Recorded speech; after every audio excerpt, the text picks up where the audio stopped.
There is a chink in the armor of this Australian squad, which is a big ray of hope for India. And that is because these girls have already exhausted their karmic quota. They have diluted their karmic quota to a great extent. Alyssa Healy, so many World Cups. Megan Short, you talk about Elisa Perry, Talia McGraw, they have all won multiple World Cups between them. Some people were telling me that, India's path would have been easier if they were playing against England or South Africa. But, the sweetest of victories comes against the toughest of the hardships.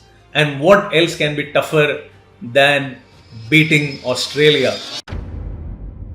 What a phenomenal chance for the Indian girls to do something historic. Harmanpreet Kaur and company are poised to do something which no other girls in the past, no other Indian girls have done this before. They are against Australia, and Australia's Alyssa Healy, a 1990 born, is standing in between India and the final of the 50 over World Cup of 2025. So can the Indian girls do it? So if I'm going to look at the Australian squad, look at this team. I mean, looking at Alyssa Healy, she's a veteran. She has won, you have to count the number of World Cups that she has won. If I'm going to look at Beth Mooney, then Talia McGraw or Elisa Perry or Megan Short, it's filled with stalwarts who have phenomenal horoscopes. I mean, they won in 1990s, 93, so all of them having Neptune and Pluto in the strongest of positions, and that's the reason they have been dominating a women's cricket team for so long. And in the combined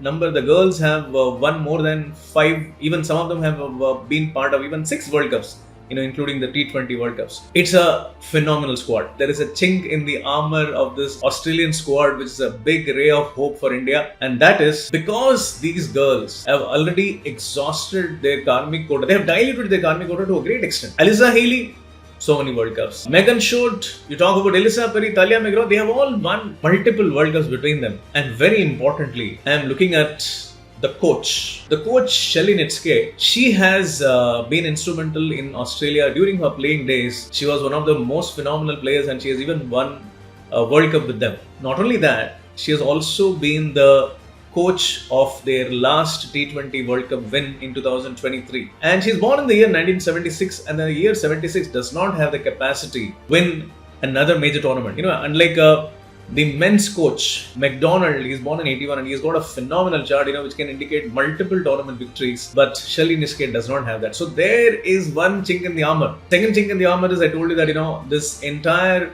Australian squad contains a lot of girls who already diluted their karmic quota of success, including Alyssa Healy. Alyssa Healy's got a good chart, but then she has won so many World Cups and she has diluted it. Compare it with Harmanpreet Kaur. Harmanpreet Kaur is, the biggest thing that we can say is she has won 2 WPLs. That's it. And major tournaments, she has not won anything. If you look at this entire Indian squad, starting from Priti Mandana to Harleen Deol to Jemima Rodrigues to Deepti Sharma, none of them have won major tournaments. So they all have huge karmic quota left in them. And mind you, most of these girls are grey lizards. So grey lizards are those people who are born with Pluto in 8 to 16 degrees.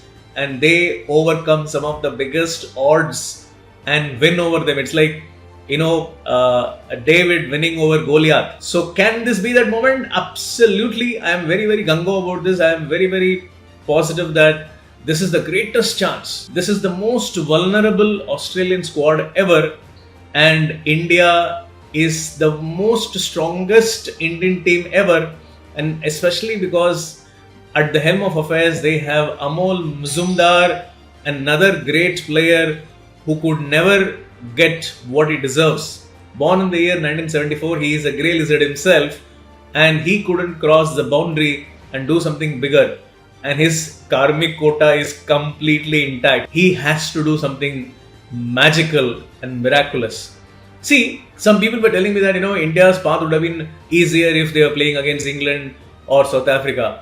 But, the sweetest of victories comes against the toughest of the hardships. And what else can be tougher than beating Australia? You really need a miracle to win against Australia.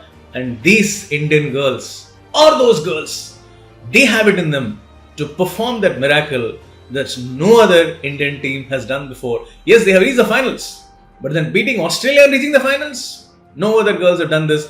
And these girls, these set of Devils from Harmanpreet Kaur definitely have in them to do it. So watch out for Harmanpreet's Devils to do the impossible and reach the finals of the 50 over Women's World Cup.